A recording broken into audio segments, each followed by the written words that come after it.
हमने गुजरात की सरकार के साथ अच्छे संबंध रखने का निर्णय किया है और गुजरात ने देश में विकास किया है और अब यूनाइटेड किंगडम गुजरात के साथ विकास के लिए बराबरी में सहयोग करेंगे और अच्छे संबंध रखेंगे। ये बात ब्रिटिश के फॉरेन मिनिस्टर ने कही है।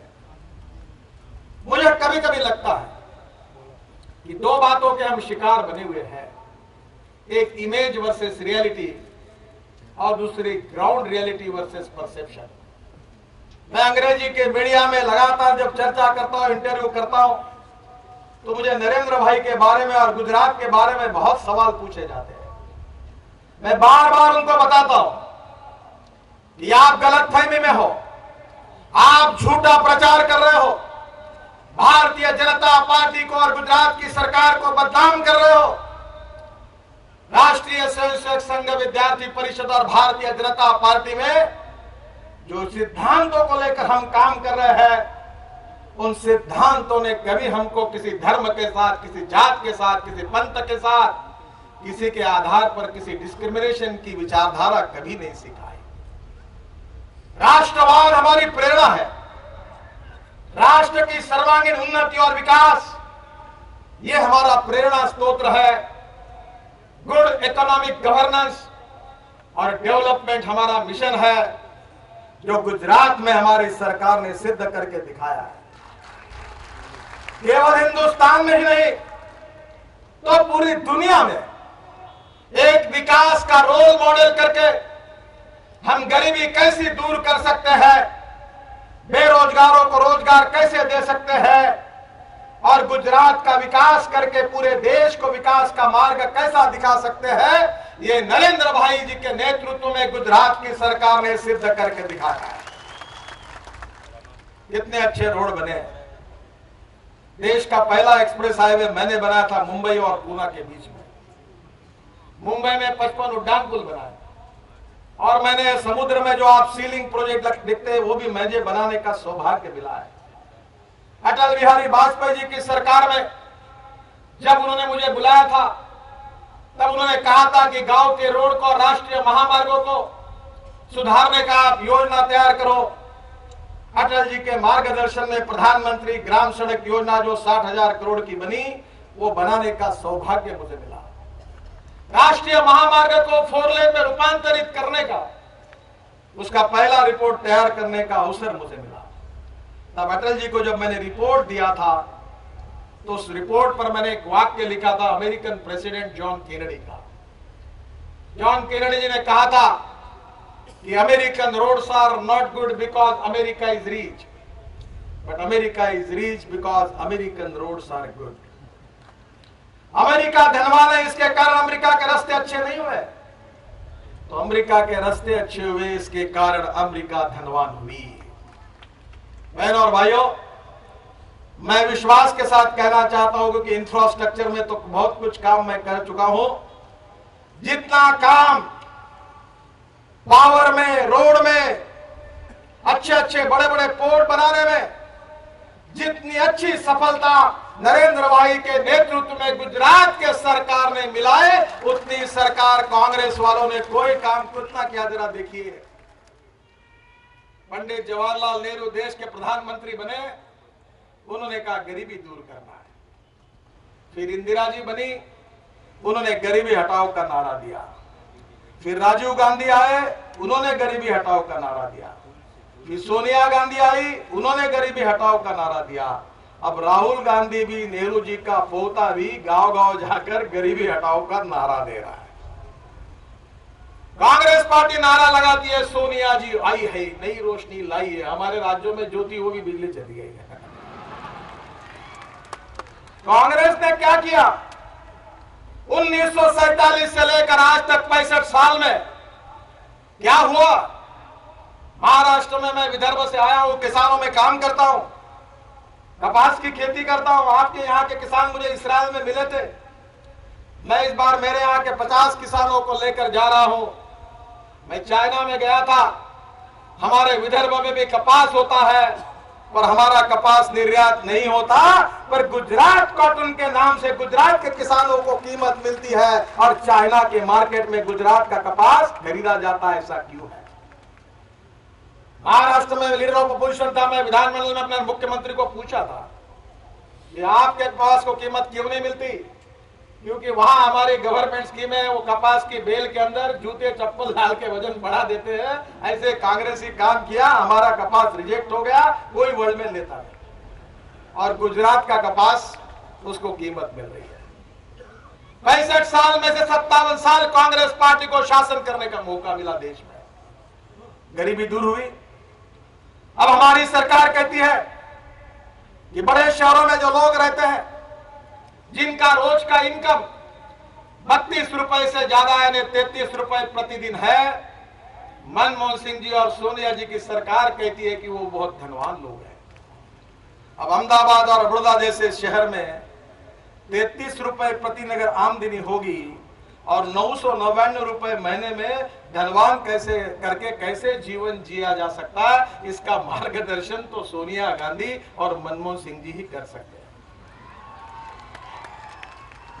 बहनों और भाइयों, देश की आर्थिक हालत खस्ता हुई है, इंडस्ट्री बंद हो रही है, बेरोजगारों की संख्या बढ़ रही है और हमारे देश की हालत तो ऐसी बनी हुई है कि अटल जी की सरकार में जो डॉलर रुपए की कीमत 35 रुपए पर आई थी, कांग्रेस की सरकार पर वो कीमत 58 रुपए पर जाकर पहुंची है। आज देश की हालत बहुत कठिन स्थिति से जा रही है। एक अर्थशास्त्री प्रधानमंत्री देश को मिला, इस बात में हमारे मीडिया वाले बड़े अच्छी तरह से लिख रहे थे। हमारे डॉक्टर जोशी जी ने सही कहा है कि अर्थशास्त्री प्रधानमंत्री नहीं, ये अनर्थशास्त्री है। मैं अभी मध्य प्रदेश में था तो मैंने सुना था कि चंबल में वो डाकू, आप गुजरात में तो डाकू नहीं है, अगर होंगे तो नरेंद्र भाई ने भगा होंगे। वो चंबल में डाकू है, वो लुटेरे आकर रात को गांव में लुटते थे। पर मुझे बताइए कि आपके डकैतों के इतिहास में कोई डकैत ऐसा है जिसने 1,86,000 करोड़ लूटे, 76,000 करोड़ लूटे, 1,76,000 करोड़ लूटे? ऐसे कोई डकैतियों का नाम आपको मालूम है क्या मालूम? मैं नहीं कहता, नरेंद्र भाई नहीं कहते, सुषमा जी, अरुण जी और अडवाणी जी नहीं कहते। इस देश के संविधान में जो सीएजी नाम की संस्था है, उसने अपने रिपोर्ट में लिखा है कि इस देश में 2G स्पेक्ट्रम में 1,76,000 करोड़ का घोटाला हुआ। आकाश में, जमीन पर हमारे यहां स्पोर्ट्स के लिए कॉमनवेल्थ गेम हुए, उसमें 76,000 करोड़ का घोटाला हुआ। और जमीन के अंदर भी घुसकर कोयले में भी 1,86,000 करोड़ का घोटाला हुआ।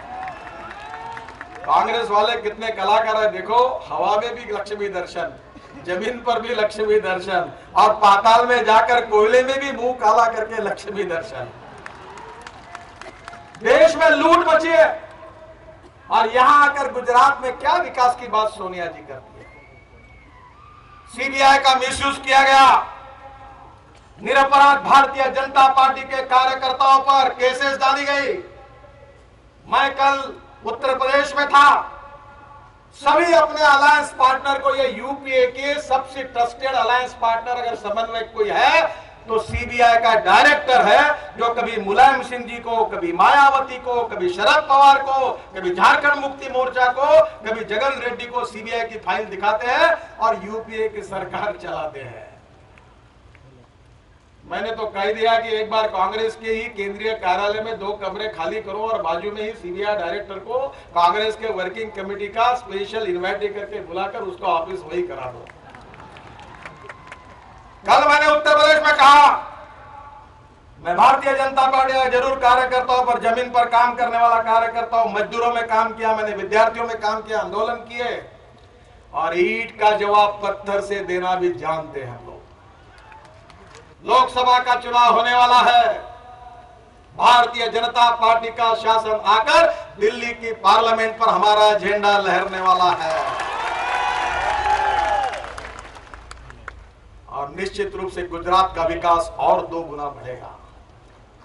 मुझे बड़ा दुख हुआ, मैं नागपुर में हमारे यहां सोच रहा हूं, आपकी गैस लाइन आ रही है, तो मैं नागपुर से हूं, तो मैं कह रहा हूं कि गुजरात की जाइन नागपुर से जाएगी, तो आपको रिक्वेस्ट करूंगा कि हमारे शहर में भी पाइपलाइन से गैस देने के लिए आप गैस देंगे।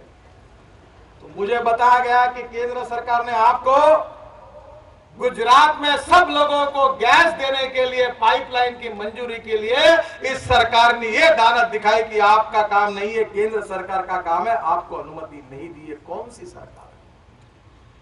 क्या इस देश में राजनीति के आधार पर विकास का विरोध होगा? क्या गांव गरीब मजदूर किसान के कल्याण के लिए नीतियां बनाकर राज्य सरकार काम करेंगे और वो अगर विपक्ष की सरकार है तो उनके साथ अन्याय किया जाएगा? कौन सी राजनीति है?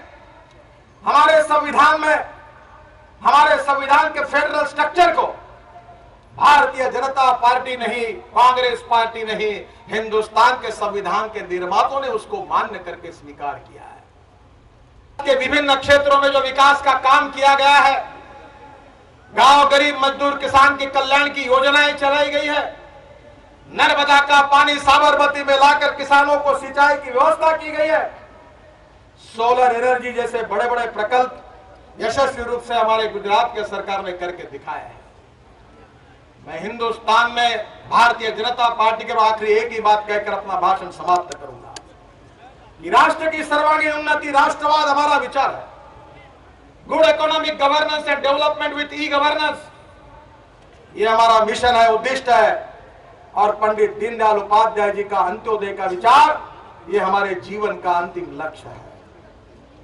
दीनदयाल जी ने कहा था कि हमारे समाज का जो शोषित पीड़ित दलित व्यक्ति है, जिसके शरीर पर कपड़ा नहीं है, जिसके पास खाने के लिए रोटी नहीं है, रहने के लिए मकान नहीं है, उस दरिद्री नारायण को हम भगवान माने। दीनदयाल जी का सामाजिक आर्थिक चिंतन, अंत्योदय का विचार हमारे जीवन का उद्देश्य है। हम सोशल हार्मनी चाहते हैं, हम सामाजिक सद्भाव चाहते हैं, हम जात पंथ धर्म भाषा और सेक्स के आधार पर किसी प्रकार का डिस्क्रिमिनेशन हमारी सरकार ने नहीं किया, न करेंगे। पर जो आतंकवादी है, जो आतंकवाद का तुष्टीकरण कर रहे हैं, उनका बाकी कड़ा मुकाबला करने में आगे पीछे नहीं देखेंगे। यही भारतीय जनता पार्टी की नीति है। एफडीआई की चर्चा होती है, मैंने मजाक में कहा था कि कांग्रेस की जो पॉपुलर वोट बैंक है, उसमें आसाम में एफडीआई आ रही है। डायरेक्ट फॉरेन नेशनल्स को पॉपुलर वोट बैंक में ऐड कर दो, विदेशी बांग्लादेशियों को घुसाओ, देश में लाओ, उनको वोटिंग कार्ड दो और उनके वोट मिलाओ और सत्ता पे आओ। देश गया गड्ढे में, चिंता नहीं है, केवल हम सत्ता पर रही है। कौन सी नीति है? हम आतंकवाद से लड़े। पाकिस्तान 3 बार हारने के बाद उसको पता चला कि हम हिंदुस्तान को नहीं हरा सकते, और इसलिए पाकिस्तान ने हमारे साथ प्रॉक्सी वॉर शुरू की है। माता की, भारत माता की, भारत माता की।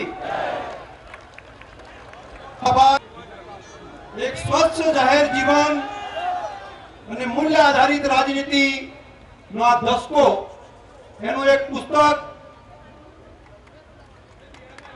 बिहार थी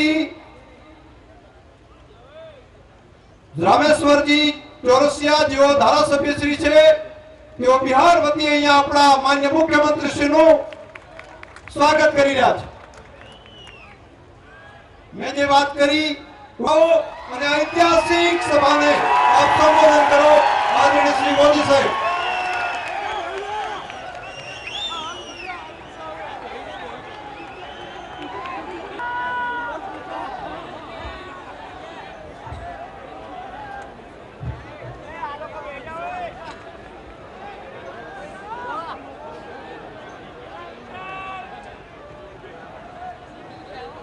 भारत माता की, भारत माता की। भारतीय जनता पार्टी ना राष्ट्रीय अध्यक्ष आदरणीय श्री नितिन गडकरी जी, छत्तीसगढ़ के लोकप्रिय मुख्यमंत्री डॉक्टर रमन सिंह जी, गोवा के मुख्यमंत्री श्रीमान मनोहर पर्रिकर जी, गुजरात प्रदेश भारतीय जनता पार्टी के अध्यक्ष आदरणीय रणछोड़ भाई, मंच पर उपस्थित भारतीय जनता पार्टी के सभी वरिष्ठ नेतागण और मां काली के चरणों में आज पधारे हुए मेरे लाखों उत्साही नागरिक भाई और बहनों,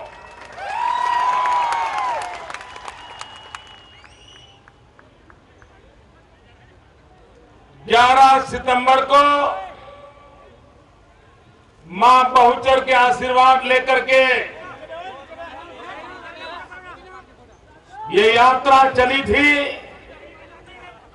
और आज मां काली के चरणों में सर झुका करके इस यात्रा का विराम हो रहा है। भाइयों बहनों, स्वामी विवेकानंद के मन में जब सवाल आए, रामकृष्ण परमहंस जी को पूछा कि आपने भगवान देखा है? आंख में आंख मिलाकर के पूछते थे विवेकानंद जी। और गुरुदेव ने कहा था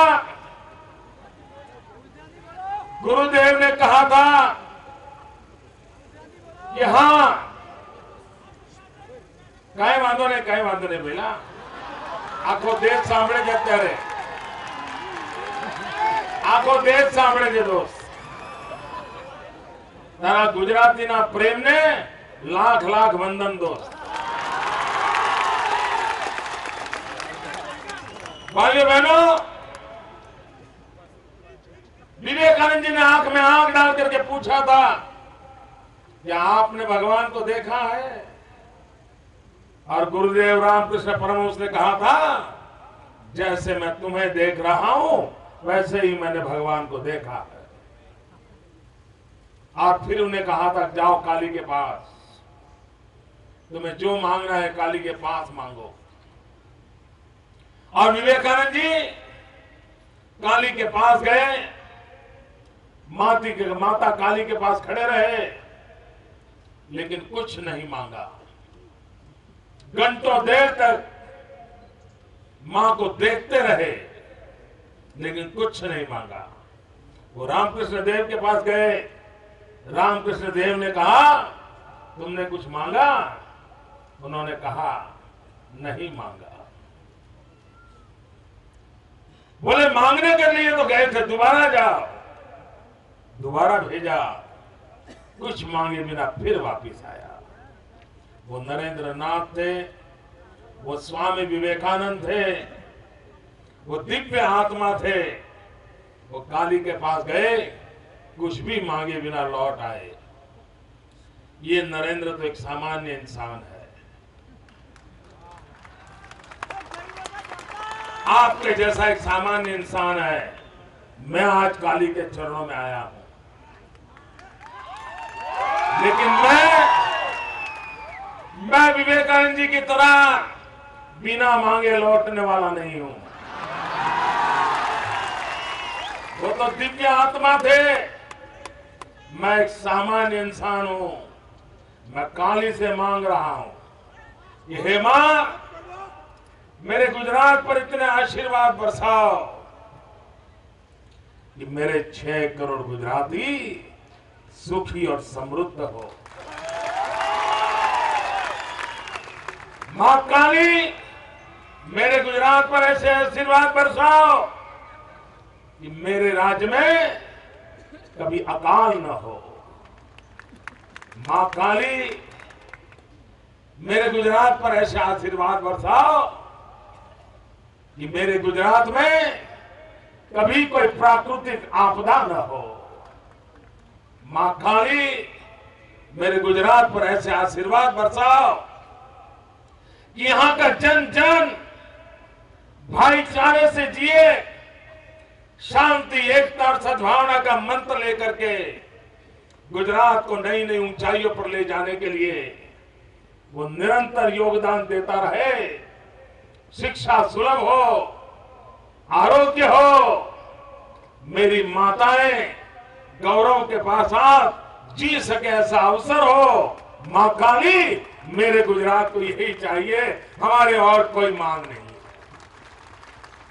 अगर मैं मांगता हूं तो मां मेरे गुजरात के लिए मांगता हूं, मुझे मेरे लिए कुछ नहीं चाहिए मां। भाइयों बहनों, आज विश्व कन्या दिवस है, बेटी के गौरव का दिवस है आज। और मुझे खुशी है कि बहुत बड़ी मात्रा में सब साध्वी संत यहां उपस्थित है। और गुजरात इस बात के लिए गर्व करता है, जब 2001 का सेंसस आया और 2004 में मुझे पहली बार पता चला कि हमारे गुजरात में बेटे की तुलना में बेटी की संख्या कम है, मेरे पास आंसू के सिवाय कुछ नहीं था। क्या पढ़ा लिखा समाज मां की गोद में ही बेटी को मार दे?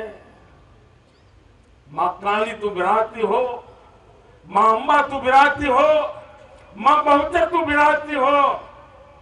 और मेरे गुजरात में जैसे जैसे शिक्षा बढ़े, वैसे वैसे मां के गर्भ में बेटी को मारने का पाप बढ़े।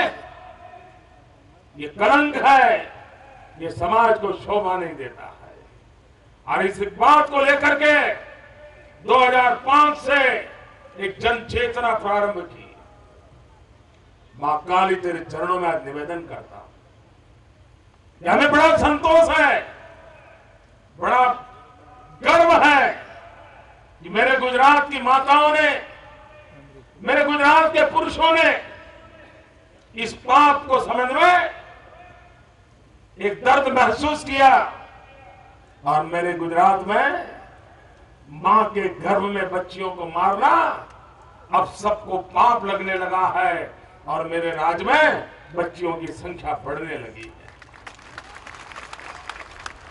और भाइयों बहनों, मैं विश्वास से कहता हूं, मां काली के आशीर्वाद से कहता हूं, आने वाले कुछ ही समय में वो दिन दूर नहीं होगा जब मेरे राज्य में 1000 बेटे जन्म लेते होंगे तो सामने 1000 बेटी भी जन्म लेती होगी। भाइयों बहनों, मैं जब 2001 में आया था, आज 11 साल की यात्रा पूर्ण हो चुकी है। और 11 साल की यात्रा पूर्ण हुई और 11 साल में एक काम के लिए मेरा लगाव था, और वो था मेरे गुजरात की बेटी पढ़ाई करे। मैं गांव गांव गया, जून महीने की 44 डिग्री ताप में मैं गांव में भटकता था। मेरे मंत्री मेरे साथ चलते थे, आईएएस अफसर गांव की मिट्टी खा रहे थे। घर घर गए और मां को समझाया कि बेटी को पढ़ाई करनी चाहिए। और माताओं ने मेरी बात को माना, और माताओं ने इस बात को माना। आज मेरे संतोष का विषय है, मां काली तेरे चरणों में निवेदन करता हूं कि आज मेरे गुजरात में 100 में से 100 बच्चियां स्कूल जाना शुरू किया है। भाइयों बहनों, मुझे पिछली सरकारों के पाप धोने में इतना टाइम लगा है, मेरी इतनी शक्ति लगी है, आपको हैरानी होगी। 50 साल से कांग्रेस राज कर रही थी देश में और राज्य में, लेकिन उनको इतना पता नहीं था कि स्कूल के अंदर बच्चियों के लिए भी टॉयलेट होना चाहिए। उन्होंने नहीं बनाया था। भाइयों बहनों, मैं कह रहा हूं ना, मुझे 50 साल के गड्ढे भरने में टाइम गया, वो ये काम मुझे करना पड़ा कि पूरे राज्य में 60,000 टॉयलेट बच्चियों के लिए मैंने अलग बनाए। ये काम वो कर सकते थे, लेकिन उनके दिमाग में ये नहीं था कि इन बच्चियों की शिक्षा की भी चिंता करनी चाहिए। भाइयों बहनों, मेरे लिए पीड़ा का विषय है। मैं जब कहता हूं कि 50 साल के गड्ढे मैंने भरे हैं, मेरे उमरगांव से अंबाजी तक का मेरा आदिवासी भाई, अनामत के लिए तो झगड़े होते रहते हैं, आरक्षण के लिए झगड़े होते रहते हैं, लेकिन इन कांग्रेस वाले मित्रों को यह समझ नहीं आया कि उमरगांव से अंबाजी तक 40 तहसीलों में 12वीं कक्षा की साइंस स्ट्रीम की स्कूल नहीं थी। ये मेरे रमन सिंह जी को भी आश्चर्य होता होगा, मनोहर जी को आश्चर्य होता होगा। 2001 तक जब तक मुख्यमंत्री नहीं बना, मेरे राज्य में आदिवासी क्षेत्र के 40 तहसील ऐसे थे जहां पर विज्ञान प्रवाह की स्कूल नहीं थी। अरे डूब मरो मेरे कांग्रेस के मित्र, डूब मरो। आपने मेरे आदिवासियों के साथ कितना घोर अन्याय किया, कितना घोर अन्याय किया। अगर वो 12वीं कक्षा में विज्ञान प्रवाह में नहीं है, वो इंजीनियर कैसे बनेगा, डॉक्टर कैसे बनेगा, वो अपने सपने पूरे कैसे करेगा? भाइयों बहनों, 11 साल में उस सपनों को मैंने पूरा किया। दिल में एक दर्द रहता है गरीबों के लिए, एक पीड़ा रहती है मेरे दलित, शोषित, गिरिजनों के लिए। मेरी माताएं, हमारे देश में चर्चा होती है IMR और MMR की, प्रसूति में मरने वाली मां की, प्रसूति के तुरंत बाद मरने वाले बच्चे की, लेकिन राष्ट्रपति से लेकर के गलीपति तक किसी ने इस समस्या का समाधान नहीं खोजा। 11 साल का हिसाब दे रहा हूं। मां काली तेरे चरणों में सच्चाई के साथ बोलने आया हूं आज, और मैं कहता हूं मां, ये मेरे राज्य के लाखों बहनें इसलिए मरती थी, प्रसव की पीड़ा होती थी, डॉक्टर उपलब्ध नहीं होता था, और सिवाय मौत उसके नसीब में कुछ नहीं था। उन माताओं बहनों की जिंदगी कौन बचाएगा? भाइयों बहनों, देश में पहली बार हम चिरंजीवी स्कीम लाए, और उस चिरंजीवी स्कीम ला करके, और जिसको एशिया का इनोवेटिव अवार्ड मिला है, जिसको WHO ने विश्व के डेवलपिंग कंट्री को कहा है कि गुजरात से सबक सीखिए। मैंने हर गरीब मां को, सभी आदिवासी माताओं को कहा कि मां, अगर तुम्हें प्रसव पीड़ा होती है तो डॉक्टर के पास चले जाना, खर्च मैं दूंगा।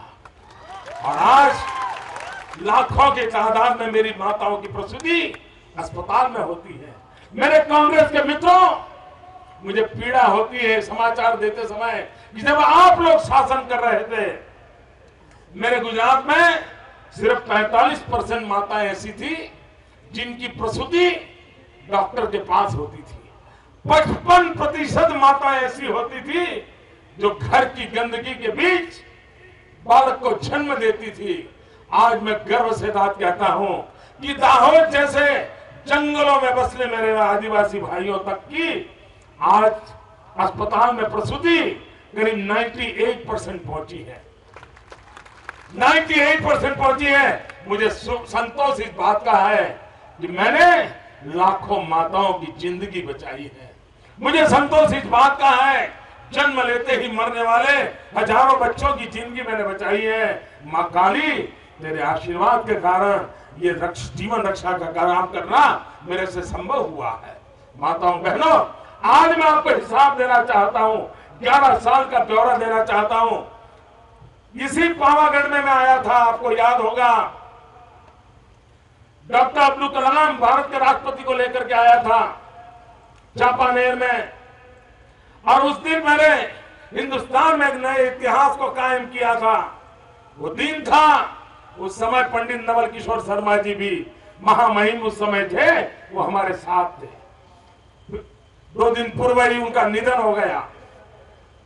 उनकी उपस्थिति में अब्दुल कलाम जी ने इस देश को गुजरात 24 घंटे बिजली वाले गुजरात को अर्पित किया था। वो समय था, शाम को खाना खाते समय बिजली नहीं थी। वो दिन थे, गुजरात में बिजली मुहैया नहीं होती थी। आज मैं गर्व से कहता हूं, जब पूरा हिंदुस्तान 60 करोड़ जनता अंधेरे में डूबी हुई थी, देश के 19 राज्य अंधेरे में तड़पड़ रहे थे, उस समय एक अकेला गुजरात था जहां बिजली का चमकारा चल रहा था, और अब पूरा विश्व परेशान हो गया।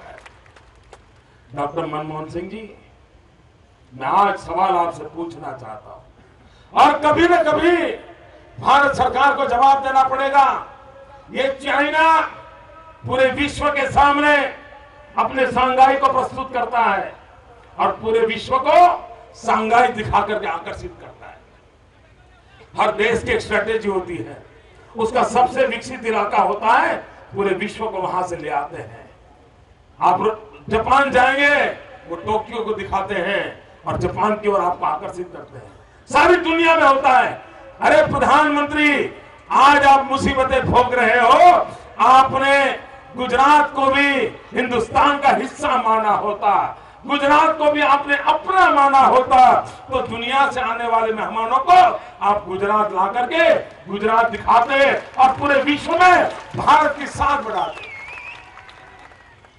12 साल हो गए भाई, 8 साल से दिल्ली में सरकार बैठी है, विदेश के कोई मेहमान को गुजरात की धरती पर आने नहीं दिया जाता है। और तब जाकर के हमने बीड़ा उठाया, हम दुनिया को ले आएंगे। दिल्ली सरकार की मदद के बिना उठाया, और मैं गर्व से कहता हूं, कभी दिल्ली के अंदर एक मंच पर, कभी दिल्ली में एक मंच पर 100 से अधिक देशों के लोग इकट्ठे नहीं हुए। मेरे वाइब्रेंट गुजरात समिट में मां काली के आशीर्वाद से 120 देशों को इकट्ठा किया था और दुनिया के देशों को गुजरात की धरती पर लाया था। लेकिन यही काम अगर दिल्ली की सरकार हमारे साथ होती तो कितना दुनिया में हमारा देश का नाम रोशन होता। और आज आपको जो मुसीबत आ रही है वो नहीं आती। भाइयों बहनों, आज 11 अक्टूबर है, जयप्रकाश नारायण का जन्मदिन है।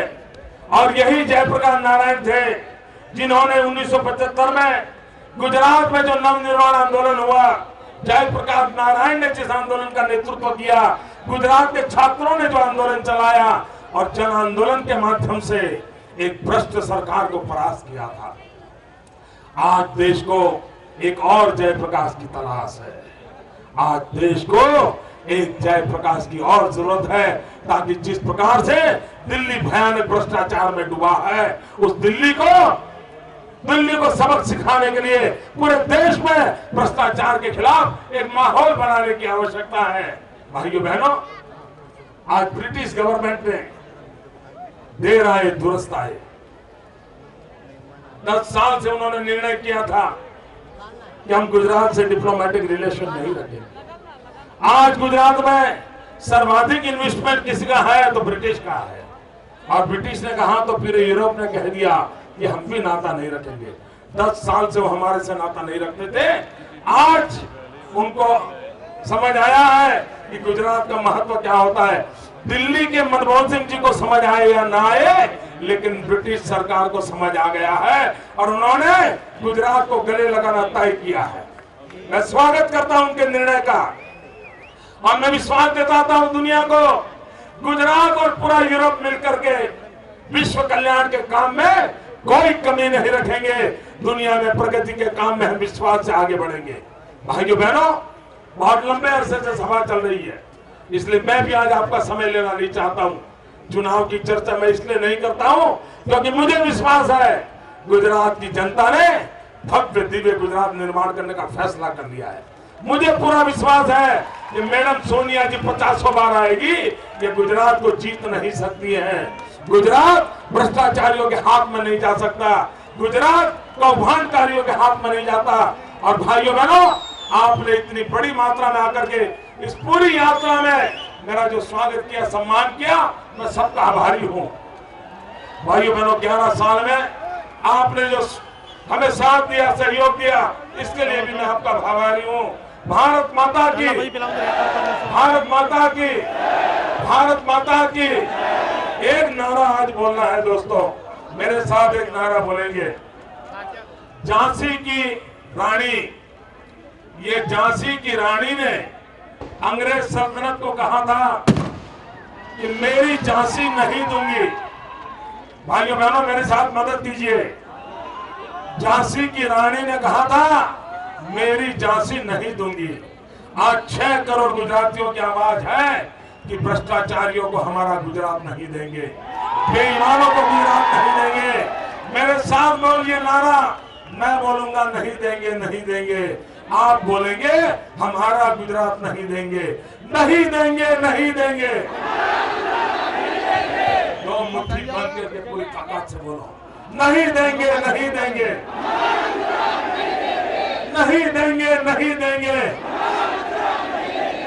नहीं देंगे, नहीं देंगे। इन भ्रष्टाचारियों को नहीं देंगे, नहीं देंगे। बेईमानों को नहीं देंगे, नहीं देंगे। कौभांड करने वालों को हमारा गुजरात, कौभांड करने वालों को नहीं देंगे, नहीं देंगे। भ्रष्ट लोगों को नहीं देंगे, नहीं देंगे। बहुत बहुत धन्यवाद भाइयों।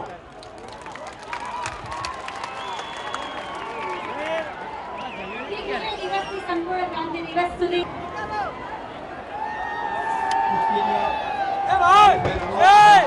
मेरे भाई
અલગ તારી ના